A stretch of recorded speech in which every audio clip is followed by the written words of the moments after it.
Forgive me if this is going to be a little subdued, this episode, and I'm not going to light up a joint or stuff a bowl right now because I'm very sad because in the wrestling fraternity, which is also very sad today, today is, what is this miserable day now? It's September 23rd. I woke up this morning and turned my computer on to find out that Joe Laurinaitis, World Warrior Animal, had passed away last night at age 60. I was a huge Road Warriors fan going back to their debut in the mid-'80s. What happened was Ole Anderson, who was the booker for Georgia Championship Wrestling, aka World Championship Wrestling, was up in Minnesota scouting for new talent, and this other wrestler, Eddie Sharkey, had a school, and in the school was Joe Laurinaitis. So Ole was looking for something specific and took Joe down to Georgia, basically decked him out like a biker and called him the Road Warrior. Of course, the movie The Road Warrior was very, hot at that point, and that's where Ole lifted the name from. Also at that time, there was a tag team consisting of Arn Anderson and Matt Bourne, which are going to be pushed as the big heel tag team. Well, Matt Bourne had some legal problems and had to leave Georgia Championship Wrestling. So Ole went back to Minnesota and back to where Sharkey was training guys, and they lined up, and Ole was walking down, checking these guys out, and one guy looked at him and goes, "So you're Ole Anderson?" And Ole goes, "Yeah." And he goes, "You don't look that tough to me." Well, that was Mike Hegstrom. And he became Joe's partner, and they became the Road Warriors, the big heel tag team down in Georgia. Other guys that came out of Eddie Sharkey's schools, and these are all guys from Minnesota, were Rick Rude, Scott Norton, Kurt Hennig, and Steve Simpson, who would become Nikita Koloff. Basically, these guys were raw and untrained, and Ole just told them to go in there and beat the shit out of everybody, which they did. But when it came time to wrestle the named stars, they had to tone it down a little bit. They did something with Stan Hansen, where basically Hansen got so pissed off that he just beat the shit out of both of them with chairs. A lot of crazy stuff going on. These guys would do run-ins. They were put with another wrestler who was injured and couldn't work at that point, Precious Paul Ellering. He became their manager, and the outfit became the Legion of Doom, which included at one point Jake the Snake Roberts and King Kong Bundy. But Ellering became not only their on-screen manager, but their off-screen manager, doing investments for them, making their travel arrangements, and basically becoming a real manager. They basically stayed in Georgia Championship Wrestling, WCW, for a lot of times, feuding with the Four Horsemen, the Rock and Roll Express, and the Sawyer Brothers. Well, for whatever reason, Ole let Buzz Sawyer do the booking, and the first thing Buzz did was take the belts off the Road Warriors and put them on himself and his brother Brett. Ole comes back and finds this out and says, this ain't going to wash, we're putting the belts back on the Warriors. Well, anybody who knows Buzz's history knows Buzz was probably legitimately fucking crazy. So he's in the dressing room screaming and yelling, this ain't going to be without a fight, and Brett goes into sends word back to the Rose Warriors that his brother is now taping razor blades to his fingers, and I want no part of this, I'll be out in the car. Well, Hawk and Animal decide, well, you know something, if that's the way he wants to go, we're just going to beat the shit out of him. Well, Ole intervenes, stops the fucking razor blade shit, gets the belts off them, and puts them back on the Road Warriors.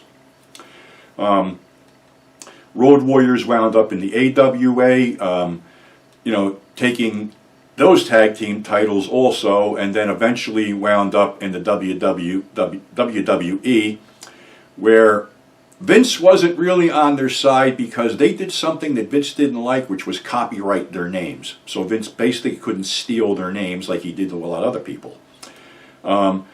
This led to a lot of problems because Hawk was the big partier of the two and started failing drug tests.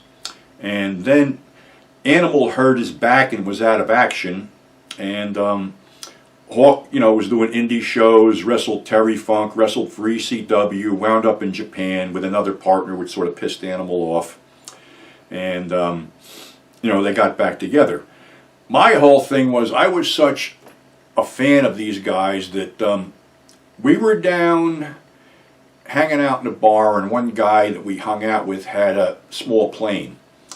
And we conned him to fly us into Georgia to go to the Omni to see, I believe it was the show where they turned Buzz face, where Buzz basically took on both of the Road Warriors in that contrived clip you see on TV where it looks like he's beating them up for hours, but it's only like a minute thing.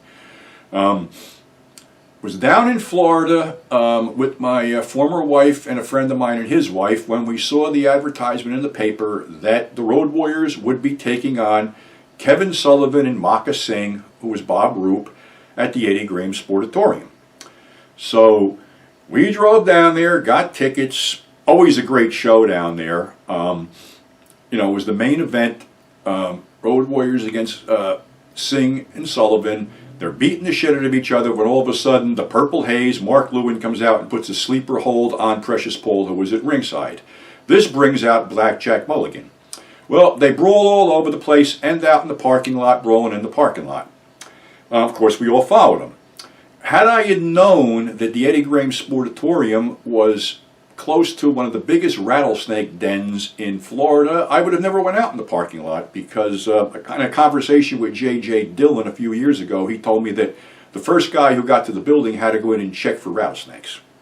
So, okay, great brawl, but what we didn't know was, and we found this out later, that the Road Warriors were brought down into Florida for a week. They would basically wind up at one of the big shows, I think it was Battle of the Belts or Super Clash or something like that, that was going to be held at the Orange Bowl, and they would be taking on Harley Race and Stan Hansen.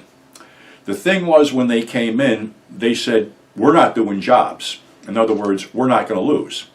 So Sullivan said, well, that's all well and good, but, I got to live with Blackjack, because at that time there was a big feud going on between Sullivan and Blackjack Mulligan and Dusty and people like that. So basically their whole run was what I saw at the Eddie Grindhousepurgatory, double disqualification, count out, whatever. In other words, nobody pinned anybody, and it went on that for the whole week, and they all went home happy. Unfortunately, Road Warrior Hawk passed away, I believe it was, 17 years ago, I think. He had found religion, had stopped, all the crazy stuff, and was basically settling down, and I believe he passed away in his sleep. As for Animal, he was still making, appearances at conventions. I don't think he was actually working shows. I think he was out when this whole AEW thing came to fruition. I think he was one of the guys in the back that was like helping the younger guys. I don't think he appeared on camera, but I remember hearing something about him being there. He was due to do a virtual signing with RF Video later this month, when unfortunately I woke up, as everybody else did, and saw the bad news on Facebook that he passed away last night at age 60. Don't know what the cause of death was at this point, and I'm just, like I said, I'm fucking devastated, because I was a huge fan.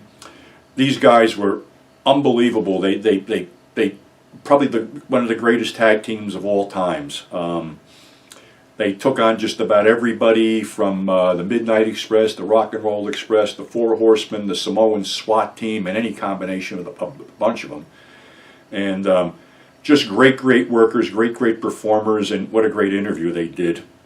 So I guess now the two of them have been reunited in that big ring in the sky, and all I can say is thank you, Hawk, and thank you, Animal, and what a fucking rush it was. May you both rest in peace. And that's all I got for today. So until next time, stay safe, mask up, and never forget, people like the Road Warriors, who are, just legends in the business.